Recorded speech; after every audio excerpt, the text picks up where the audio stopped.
c'est le fait que, assez rapidement, chacun a réussi à être lui-même. Au fur et à mesure des mois, on voit les gens, mais vraiment on voit les gens grandir, on voit les gens sourire et devenir eux-mêmes. C'est dingue de voir sur une année tout le chemin que les autres ont pu parcourir et voir aussi en parallèle tout le chemin que nous on a pu parcourir. C'est ça qui m'a le plus surpris, c'est de voir à quel point on apprend à devenir nous-mêmes.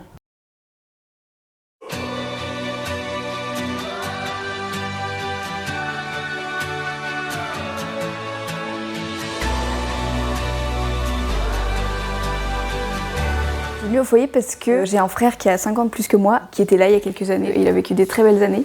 Donc forcément, ça m'a donné envie de tester aussi. C'était un bon tremplin entre la vie en famille et la vie d'un coup tout seul où on est lâché. C'était un bon entre-deux. L'année dernière, en terminale, j'étais déjà à Lyon. J'allais souvent au groupe de prière le mardi soir. En fait, quand j'ai découvert le foyer et les personnes qui étaient là-bas, je me suis dit, l'année prochaine, Katia, c'est ça ou rien. L'année dernière, en fin d'année, je n'avais pas de logement et j'ai rencontré le père Moustapha parce qu'il est venu à l'ECAM faire un témoignage. Je trouve que ce témoignage m'a beaucoup touché. Je lui ai demandé, je lui ai envoyé un message et il y a eu un désistement au moment où je lui ai envoyé un message. J'ai commencé mes études en France, à Lyon. Je m'appelle Zoé, je suis pentecôtiste, donc c'est une branche du protestantisme, et réunionnaise. J'ai commencé à me documenter sur les foyers, même si c'était catholique. J'avais vraiment ce désir de découvrir plus de la pratique des chrétiens. Ça m'intéressait énormément de voir comment des catholiques vivaient la foi de manière œcuménique. Tout d'abord parce que je fais mes études à Lyon. J'avais envie de vivre avec des personnes diverses et variées et de rencontrer des étudiants de mon âge qui font pas forcément les mêmes études que moi. Au niveau de ma foi, c'était un moment où c'était un peu compliqué. Je sentais que j'avais envie de renouer un peu avec le Seigneur. Donc je me suis dit que dans un cadre comme ça avec le chemin neuf, ça pourrait être une grande chance.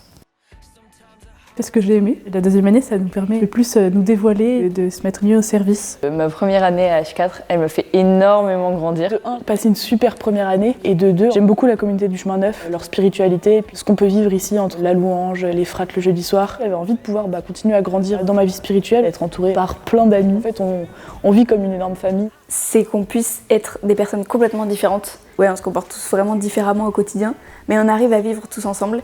Et ça, je trouve ça trop beau, parce que vraiment sur les 2 années, c'était ça, on arrive à avoir un groupe hyper soudé. Vivre avec des gens qu'on n'a pas du tout choisis, mais du coup, c'est aussi ça qui fait qu'on devient un peu une famille. Le feu des catholiques du chemin neuf, je trouve ça incroyable et ça m'inspire énormément parce qu'ils recherchent les dons de l'esprit. Réussir à être complètement moi-même aussi rapidement, c'est l'accueil. Je ne m'attendais pas à ce qu'il y ait autant d'accueil de la part de tout le monde. Dès le premier jour, j'étais là depuis une demi-heure. On soit venu vers moi et on m'a dit « Ah, tu veux manger avec nous ?» Les gens étaient ouverts à l'autre directement.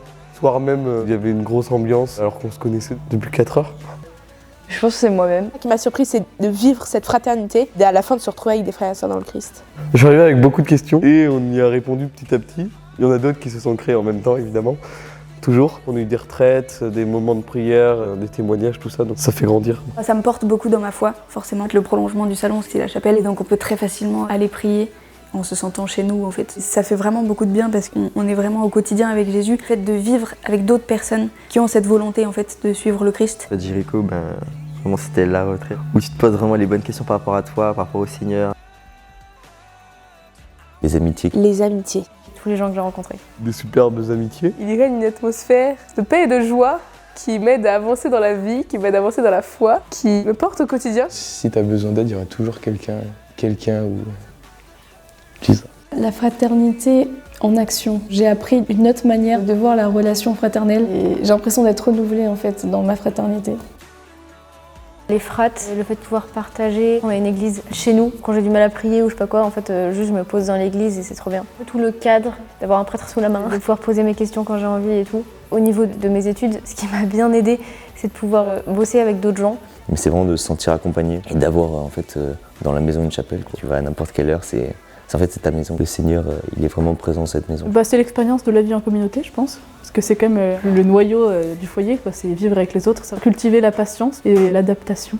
On frate, ce sont des temps incroyables, vraiment. On apprend à découvrir l'autre, mais vraiment sans jugement. Chacun donne qui il est, sans rien demander en retour. On est tous très différents parce qu'on vient de cultures très différentes et du coup, on s'enrichit vraiment mutuellement. Du coup, je l'aime beaucoup parce que c'est ce pourquoi je suis venu à Lyon. Moi, j'attends que ça, les formations louanges et les GP. Le service louange, c'est chanter, mais c'est d'abord prier. Et ça, c'est vraiment cool parce que pour un gars qui aime bien la louange, mais qui habitait pas dans un foyer de la com avant. Il y a surtout le côté musique, mais il y a un apprentissage d'animation et d'apprendre à faire prier les gens qui est génial de faire prier des gens. Je suis JCN, donc jeune du chemin neuf. Ma mission, c'est d'être au service des JMJ qui se préparent à la maison. Parce que je fais du graphisme et j'adore employer mes talents, si je puis dire, préparer ce projet qui est très très beau. Participer à la mission Insta Church pour faire de la communication autour de Jésus et de la maison. Et pour cela, j'ai produit des podcasts en collaboration avec des personnes du foyer différentes à chaque fois. Ça permet de réfléchir, mais aussi de se poser des questions avec des personnes du foyer et de partager nos réflexions au monde. Si vous avez envie de venir au foyer, c'est une expérience inoubliable parce qu'on se fait des frères et sœurs dans le Christ au foyer. On est nourri spirituellement et en fait c'est une expérience à vivre une fois dans sa vie parce que c'est vraiment la vie communautaire. C'est tellement fort et tellement stylé tout ce qu'on a pu vivre. Je sais pas comment faire ressentir tout ce qu'il y a ici. Genre toute la joie, tout l'amour, toute la bienveillance, tout le partage qu'il y a. Amen. Amen. Amen de gloire. Amen.